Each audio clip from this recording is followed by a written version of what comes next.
Hi, I'm Andrea. I used to think silence meant peace, that if I didn't speak up, my family would know where the line was. But then my sister planned her wedding in my backyard and didn't invite me. They called it our family home, while erasing me from the guest list, the photos, the story itself. Vendors walked through my garden like I didn't exist. A forged contract gave them the right to take over everything I'd rebuilt. And when I finally asked why, my sister just smiled and said, "Be reasonable." But what happens when being reasonable means disappearing quietly? And what if I decided not to? I came home to a quiet house and a stack of mail that had been slid halfway off the table, like someone tossed it there without a thought.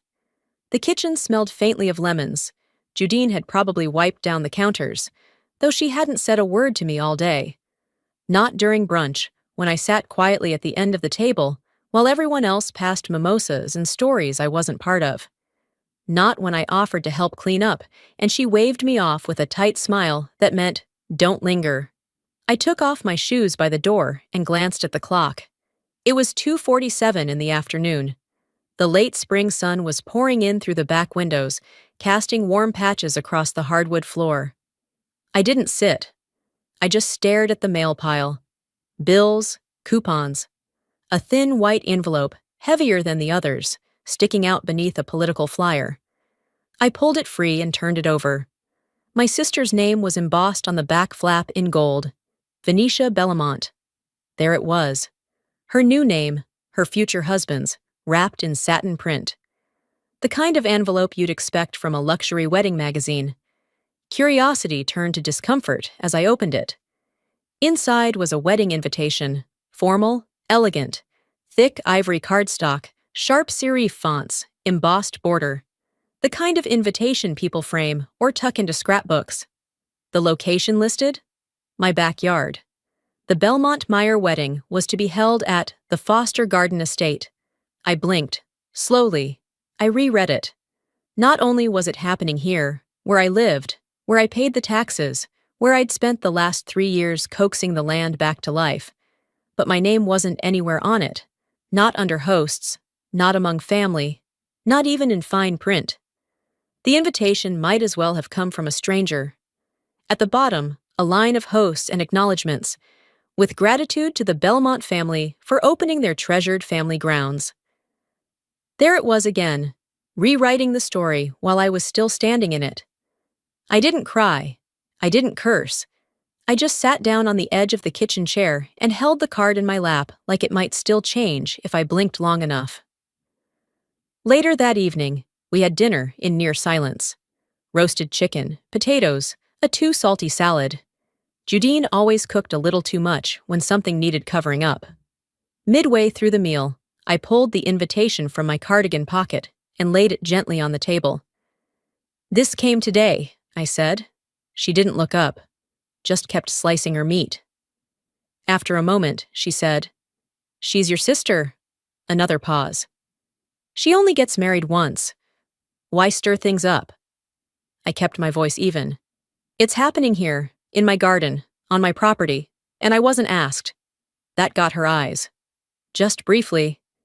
Then she reached for her glass and sipped slowly before replying. "It's just a garden, Andrea. You act like it's a cathedral." I stared at her. The same woman who used to plant marigolds with me in that soil. The same one who'd cried when Dad died under the willow tree out back. Now it was just landscaping. She went back to eating like the conversation hadn't happened. After I cleared the plates and rinsed them without being asked, I walked out onto the porch with my dog, Bowie. The air smelled like pine and the distant trace of fresh-cut grass. I sat on the top step. Bowie settled beside me, his head on my bare foot, eyes half closed. The moon was just starting to rise, faint behind the trees. I held the invitation in both hands. For a moment, I thought about tearing it, ripping it clean down the center. But something about the crispness of the paper made me hesitate. Instead, I folded it neatly, slid it back into the envelope, and tucked it into my sweater pocket. I didn't say anything to Venetia. Not that night. Not the next morning. Maybe silence would say what I couldn't. I didn't sleep much that night. The envelope lay in the drawer, tucked under the deed like a secret no one else cared to carry. By morning, the light outside had that bleached, early summer sharpness, like everything was too bright too soon. I fed Bowie, made myself coffee, and stood barefoot by the back door, watching movement in the garden I'd planted, weeded, mulched, and watered with my own 2 hands. Venetia was already out there, her blazer crisp, heels sinking into my lawn as she pointed at imaginary lines in the air. Some man with a clipboard trailed her, nodding like a bobblehead, jotting down whatever plan she had rehearsed in her head the night before. A woman with a headset carried boxes toward the old gazebo. My gazebo. They walked around me like I didn't exist. No one asked if they could plug their extension cords into my outlets. No one checked if my dog was okay with all the noise. They called it the venue, not the house, not Andrea's place, not even our family home. Just the venue, like it had been uninhabited until now. Venetia's voice rang out over the low hum of setup. Let's make sure the aisle comes right up to the lavender bed. I want that color behind me in the photos. That lavender bed was 3 years of back-breaking work and patient soil care. She'd never watered it once. Never asked how I got rid of the root fungus last fall. Now it was part of her vision. I walked toward her slowly, hands in my pockets. She saw me, paused for half a beat, then turned away. But I stepped in front of her path. Did you mean to leave me off the guest list? I asked calmly. She adjusted her sunglasses, eyes unreadable behind the tint. Andrea, come on, don't do this. Do what? I asked. It's just one day. It's a big day for me, and I really need everyone to be supportive. Please don't turn this into something. I kept my expression still. You're throwing a wedding in my backyard. I didn't get an invitation. I wasn't asked. And now it's somehow my fault if I speak up? Her jaw twitched just slightly. I just thought you'd be cool about it. I mean, you've always been a little independent. She smiled like it was a compliment. I didn't want to make things awkward. They already are, I said, turning before she could respond. I walked around the side of the house and sat on the steps that led into the garage, out of sight, but still in range to hear every word that floated through the summer air. I wasn't sure if she had told everyone to ignore me, or if that just came naturally to them. Later, while I was trimming the creeping thyme along the garden's stone path, one of the catering assistants passed by, holding a clipboard. He tapped the woman next to him on the elbow and nodded toward me. Is that the logistics girl? He asked. She's the one managing the vendor schedules, right? The woman laughed. No idea. Venetia said to just ask the planner if we get stuck. The homeowner's not involved. Not involved. That hit harder than I expected. I didn't correct them. I didn't even look up. I just finished trimming the thyme, wiped the sweat off my neck, and went inside without a word. That evening, after the noise had quieted and the trucks were gone, I sat down at my desk and opened a fresh folder on my computer. I labeled it Event Documentation. Then I walked to the filing cabinet, pulled out the property deed, and laid it beside me. I opened my browser and started looking up county ordinances for outdoor events on private property. I downloaded the local permit form and read every line of it twice. I wasn't trying to be dramatic. I was just trying to understand where I stood, because it was becoming painfully clear that no one else cared to. I began snapping quiet photos of vendor vehicles, of paper instructions taped to my shed, of electric cords running from my sunroom. Nothing invasive, just proof. Not to fight, not yet. But to be ready. Before I shut down the computer for the night, I opened a blank document and typed one word at the top. Bolded, center-aligned. Witness. I stared at that word for a long moment before closing the file. The following morning started with the dull thud of folding chairs being arranged on my back lawn. I heard them clatter against one another before I even finished my first cup of coffee. The kitchen window gave me a full view, white vinyl chairs in a near-perfect circle, nestled right in front of the rose bushes I had pruned last week. No one had told me there'd be a family coordination meeting, but from the way everyone moved, brisk, sure, rehearsed, it was obvious I was the only one who hadn't been informed. I didn't ask for an invitation, I just showed up. By the time I stepped outside, a few cousins had already taken their seats, chatting lightly about caterers, dress alterations, flights. Venetia stood in the middle, in her usual cream slacks and pastel blouse, clipboard in hand, like a wedding general. Judine sat 2 seats away, nodding occasionally, like she was proud to witness her daughter in charge of something. Neither of them acknowledged me. I stayed standing. No one offered me a chair. Venetia cleared her throat and began listing off updates like she was reading from a press release. Florist was confirmed. Cake would be delivered the night before. Final RSVP count expected by Monday. No mention of property access, of course. No mention of me. "This garden," Judine interjected mid-update, placing one hand dramatically over her chest, "has always been such a welcoming space for family." Not a glance in my direction. I wanted to laugh, but I didn't. Instead, I folded my arms, kept my eyes fixed on a squirrel running along the fence. Something about that animal had more dignity than the people sitting before me. Someone passed around a mock-up of the guest seating chart. It went from hand to hand, and when it finally reached me, I scanned it. No table for me. Not a placeholder, not a question mark.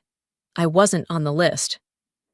I looked up, met Venetia's eyes, and she just blinked slowly like nothing about this was strange.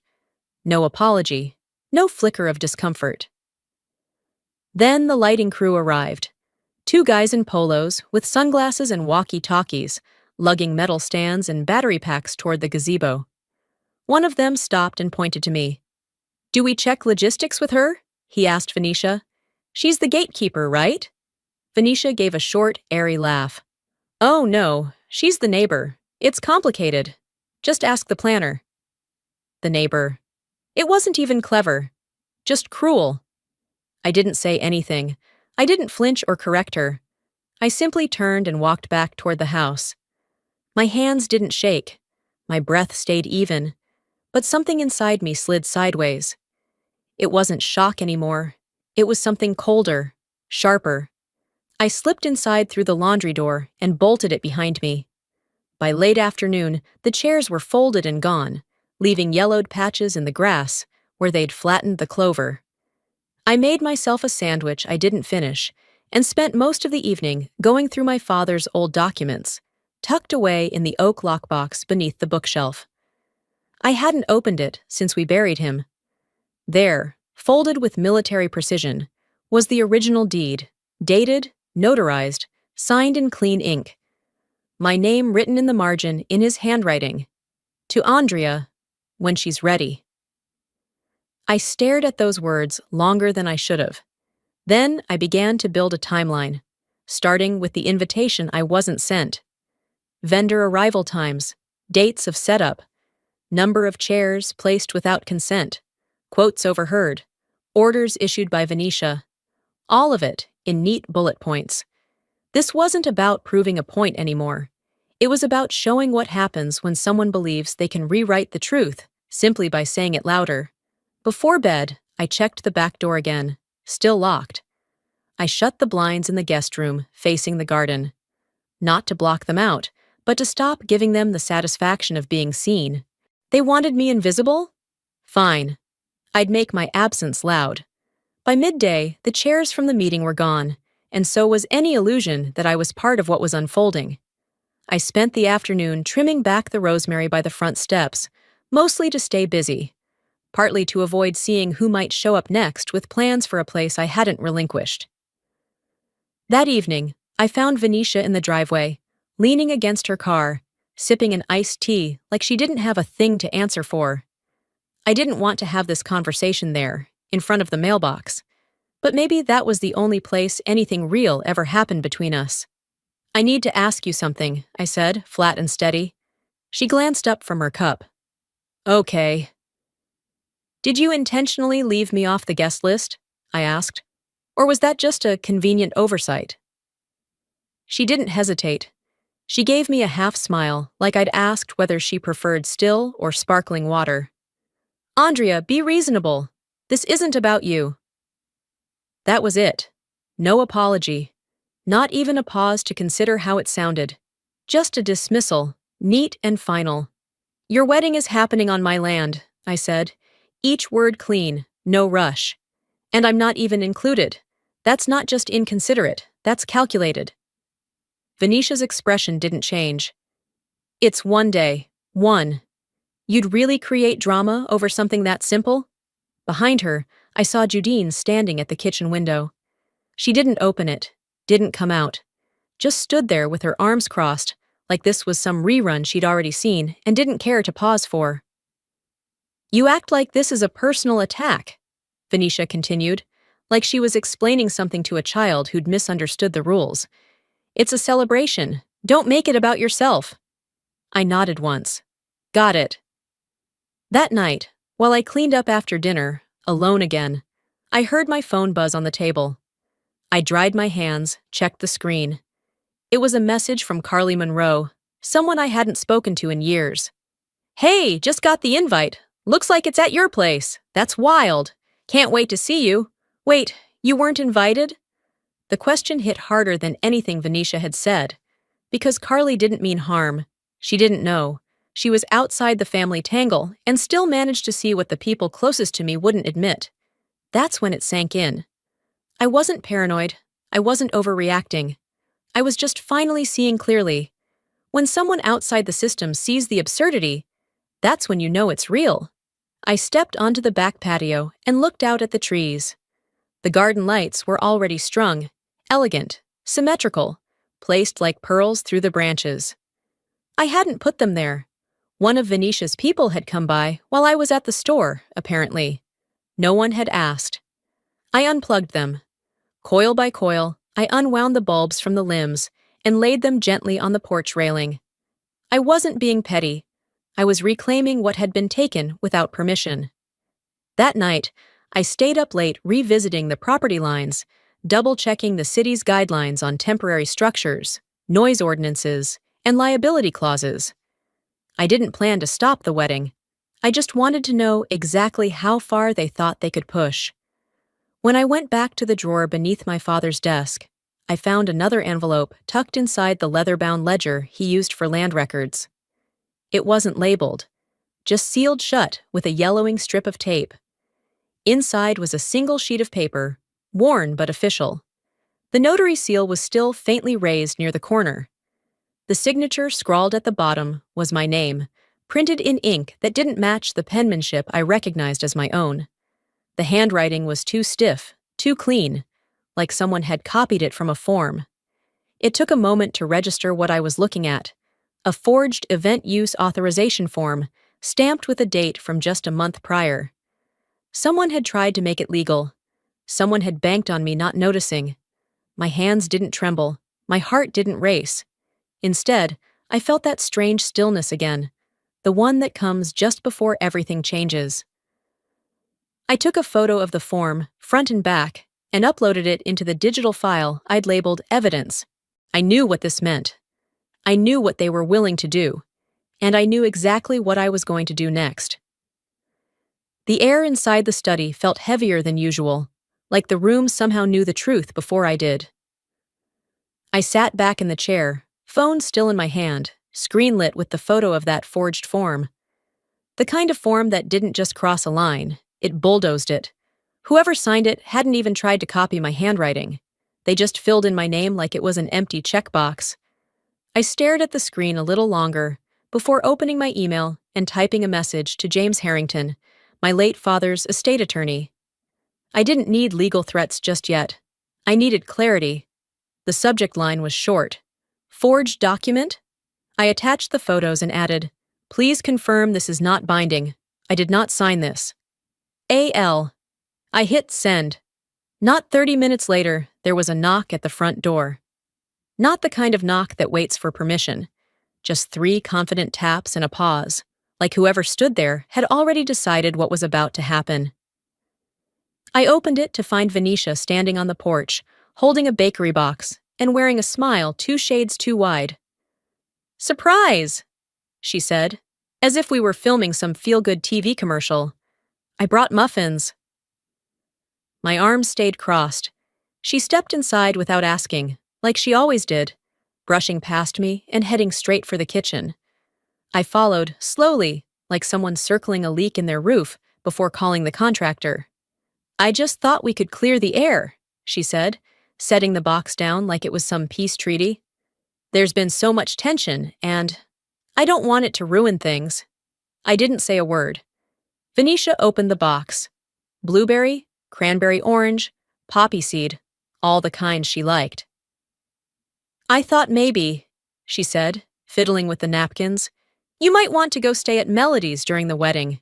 You know, less noise, less stress, no pressure, of course, just a thought. There it was. The solution served on a paper doily. I looked her straight in the eye and nodded once. Thanks for thinking of me. I could see her shoulders drop slightly, like she'd just sidestepped a confrontation, like I'd taken the bait. But my answer wasn't a surrender. It was surveillance. Let her think what she wanted. She chatted for another 5 minutes, filling the space with words that didn't need replies. When she left, I didn't touch the muffins. I didn't even close the box. Instead, I walked back to my laptop, opened the folder marked Event Documentation, and renamed it Evidence, Belmont Wedding. Then I opened the city's permit portal and began scanning every page tied to outdoor gatherings: noise, sanitation, fire code, parking. I made notes in a fresh notebook and stapled the forged form to the back cover. Beneath it, I added a sticky note. Never again assume silence means agreement.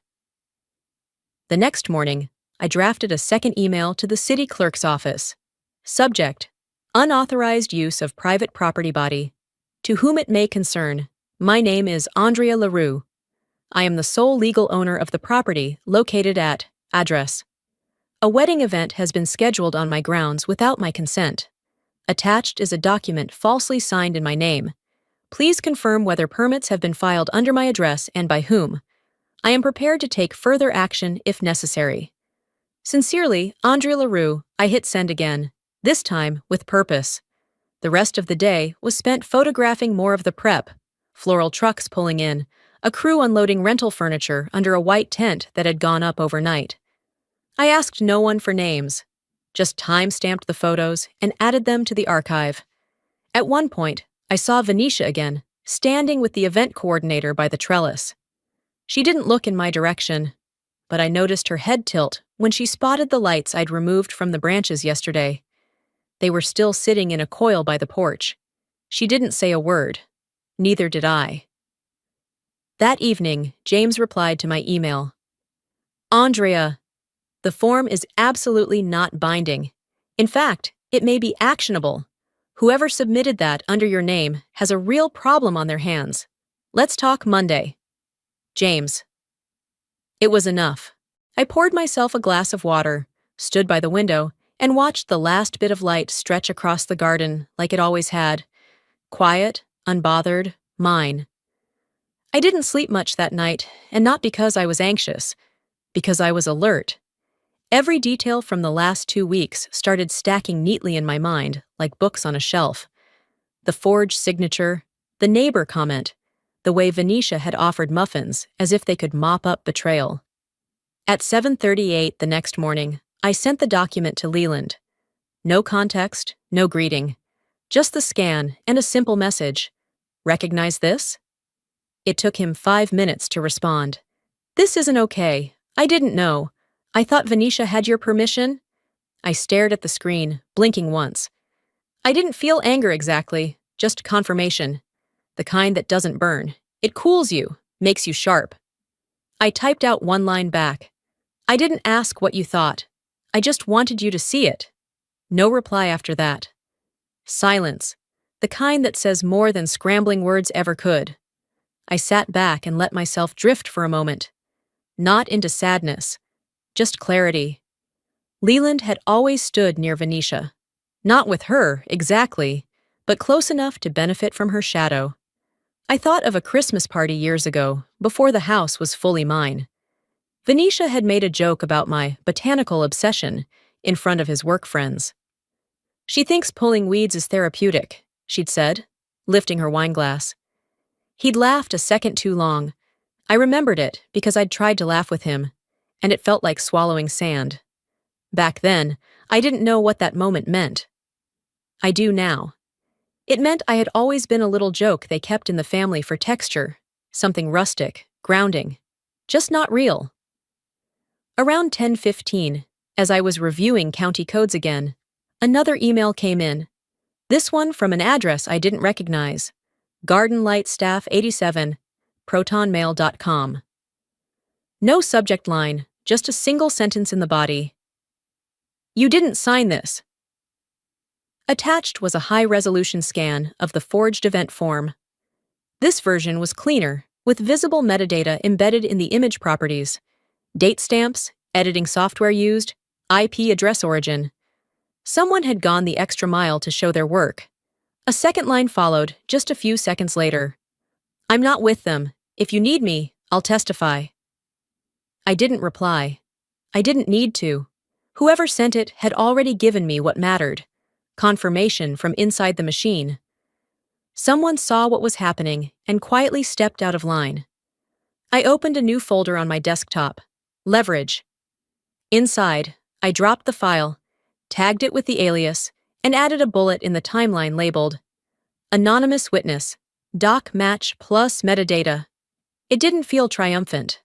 It felt like laying bricks. Quietly, carefully. By late afternoon, I had 3 labeled binders. One for permits and land use codes, one for correspondence and photos, and one for all legal assets tied to the property. The last one had a small sticky note on the cover. If I disappear, start here. It was a joke. Mostly. I didn't tell Venetia any of it.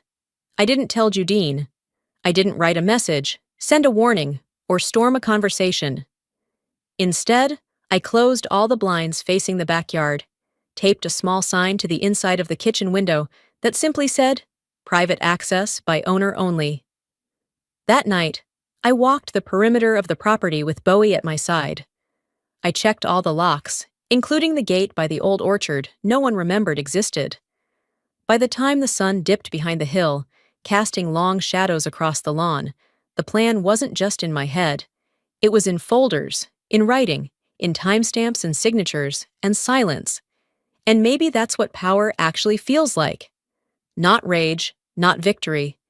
Just the kind of certainty that doesn't shake when someone lies louder than you. 2 mornings later, I woke to the sound of tires crunching over gravel and voices that didn't belong. I pulled back the curtain just enough to peek through and saw a cluster of camera equipment being unloaded from the back of a box truck. Crew members in branded t-shirts moved with that quiet confidence of people who'd done this kind of shoot 100 times. One of them carried a clipboard. Another was already unwinding dolly track across the length of my garden. They didn't ring the bell. They didn't knock. They moved like they were entitled to the space, because by Venetia's design, they were. I didn't go out. I didn't confront anyone. I sat in my bedroom, cross-legged on the edge of the bed, sipping lukewarm tea and watching from behind the sheer white curtain. The window overlooked the south side of the property, what Venetia had described in one planning call as the perfect backdrop for the family legacy narrative. Legacy. They were setting up their angles now, the dolly gliding past my rose bushes, those same bushes I had trimmed back just 3 nights ago under a headlamp when the sun had already dipped below the hills. A woman in black leggings and a headset walked past my tomato bed without noticing she was stepping into fresh mulch. I watched the heel of her boot sink and twist. She didn't even look down. One of the men with the clipboard paused mid-sweep of the camera to point across the yard, toward the old trellis I'd built by hand. Should we feature the woman in the sun hat? The one near the trellis? I realized they meant me. I'd stepped onto the back steps without thinking. Still in my gardening hat, Bowie curled at my feet. I wasn't doing anything, just standing there, existing. The reply came swift and clipped. No, no, bride said not to include her. That's just the groundskeeper or something. Laughter, quick and dismissive. And just like that, I stopped existing in the story they were telling. I didn't yell.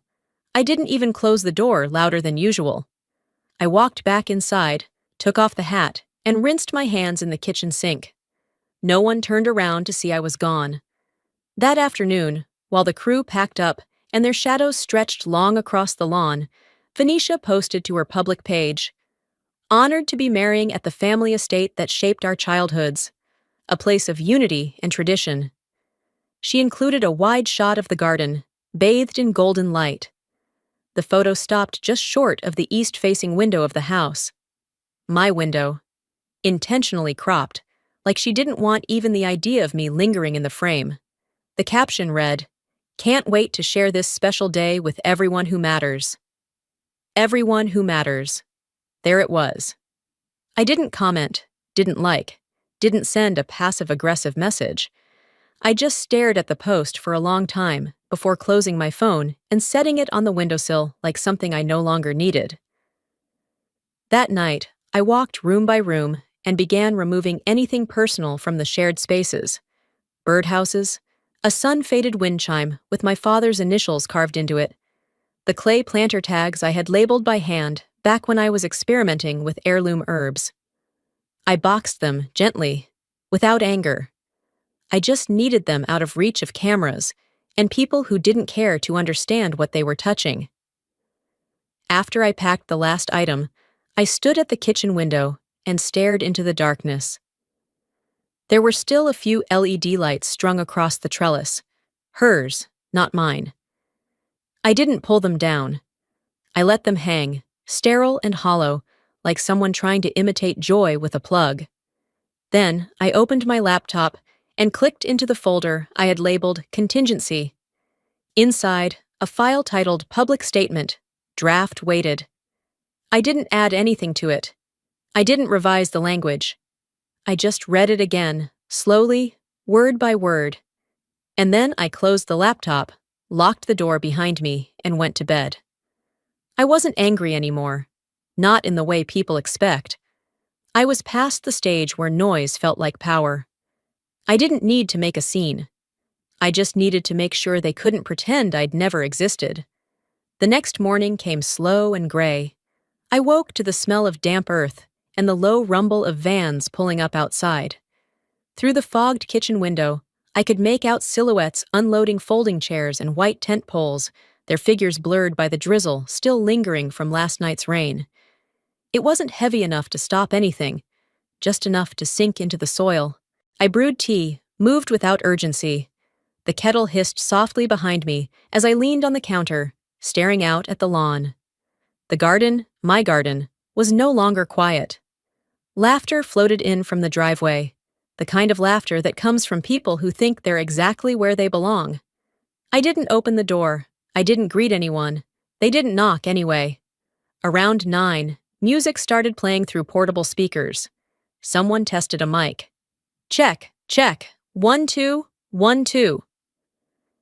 I could hear the static pop against the tent fabric. Then came the clinking of glassware, the hum of conversation. People finding their seats, brushing off their jackets, adjusting hats in the reflective sheen of parked car windows.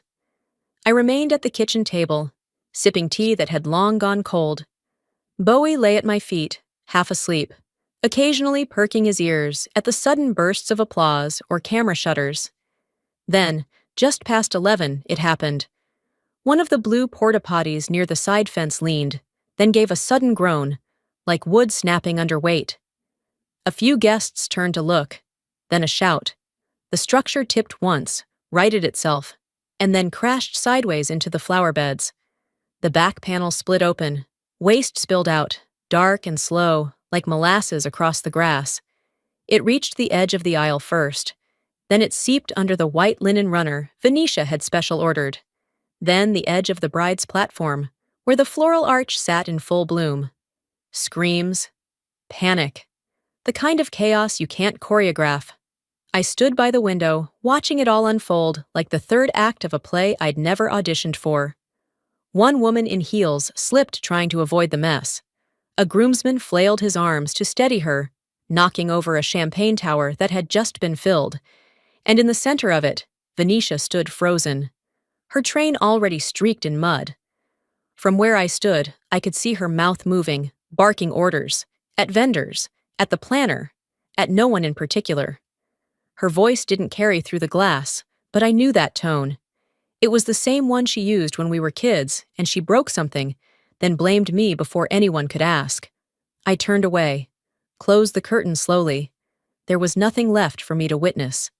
I walked upstairs, picked up the book I'd been trying to finish all week, and settled into the corner chair beneath the window that faced the orchard, far enough from the garden that I couldn't hear the yelling anymore. I didn't feel joy. Not exactly, but I felt something settle inside me. A release. They had built everything on land that didn't belong to them, without asking, without listening, without care. And now it had all sunk, quite literally, under the weight of its own assumption.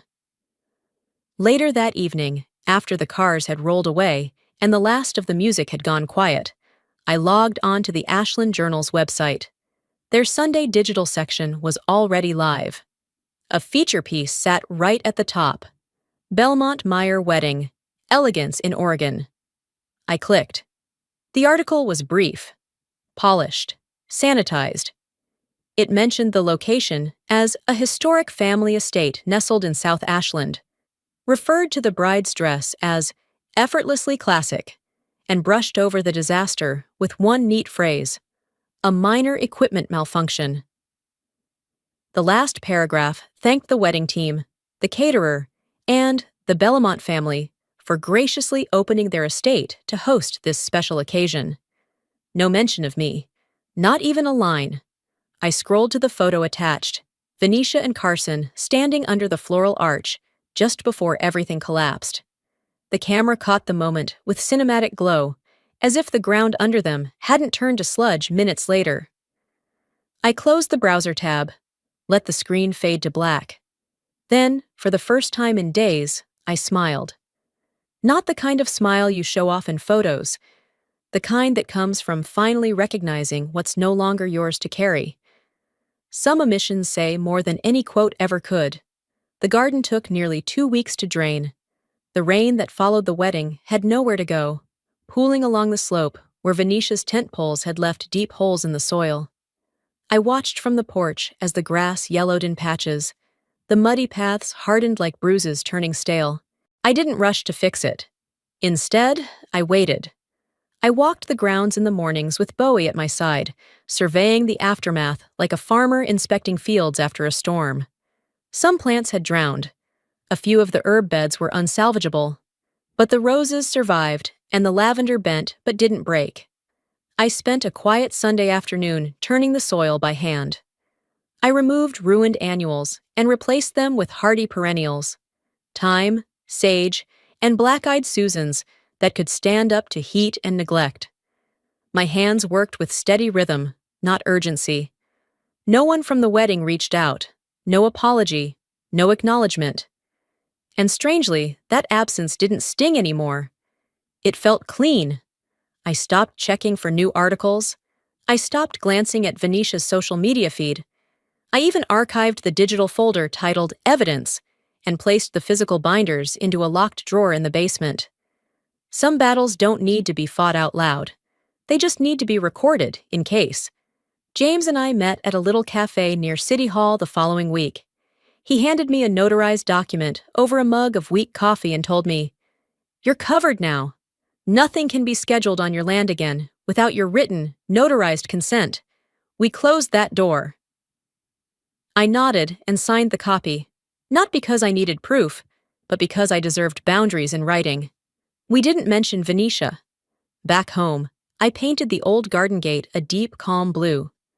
The color reminded me of the Oregon coast, of sky before thunder, of still water. It wasn't for anyone but me.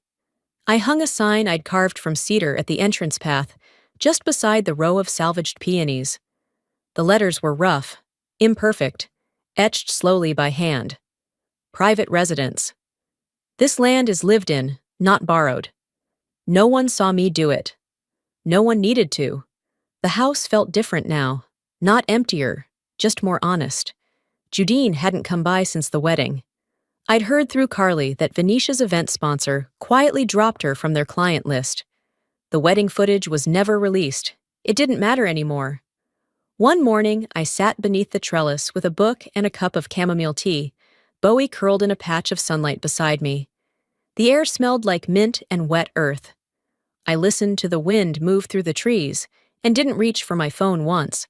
Not because I was waiting for anything, but because there was nothing left I needed to prove. Forgiveness hadn't arrived. Closure hadn't knocked. But peace? It came quietly, like moss growing over something that finally stopped being disturbed. I had spent years thinking I needed to reclaim space that was taken. But what I really needed was to let it become mine again, on my terms. Some roots rot, others remain. And the ones that stay? They grow stronger without asking for permission.